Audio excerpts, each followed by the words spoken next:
You were living in Belgium at the time. No, I wasn't. I was living in Belgium when I thought of goo. Ah, okay, that was it. But then I didn't do anything with it for about 2 years. So and the thing that made me do something was I was skiing, and I remember it very vividly. I was skiing with this guy. I was selling margarine at the time and yogurt, and he was called Tony, a very successful guy. My elder brother is very successful, and he's got lots of very successful friends.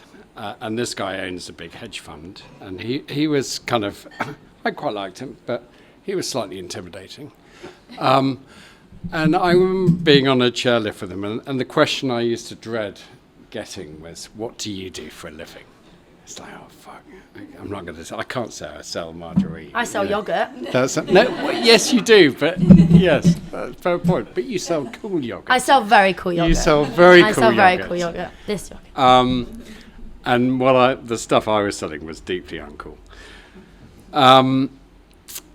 Anyway, so I said, you know what, Tony, I have a desserts business, and I've just started it, and it's beautiful kind of chocolate desserts. You won't have seen them yet, but they're really good, and they're just going into store now.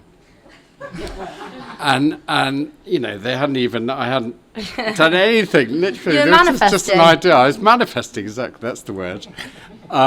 So anyway, on the back of that, I thought, oh, I've got to actually do something, because the first rule of entrepreneurship is take some action. Action is the key.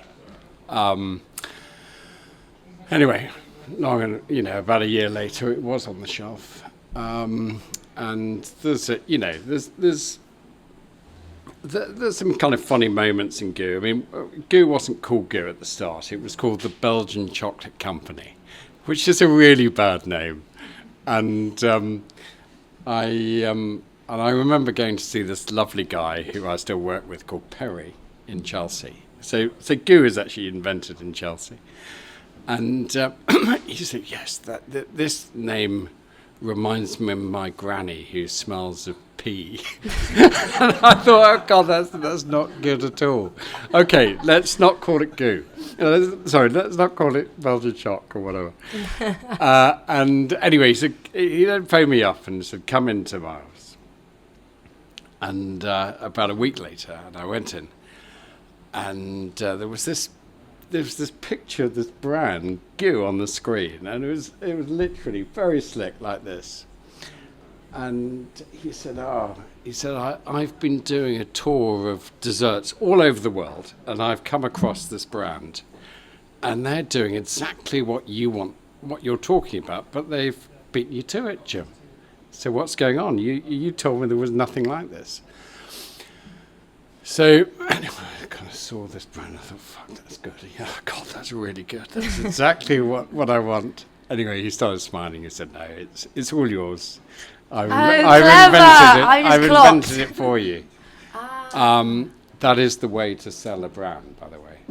So rather than give a list of brand names or whatever, picture it so you can't say no.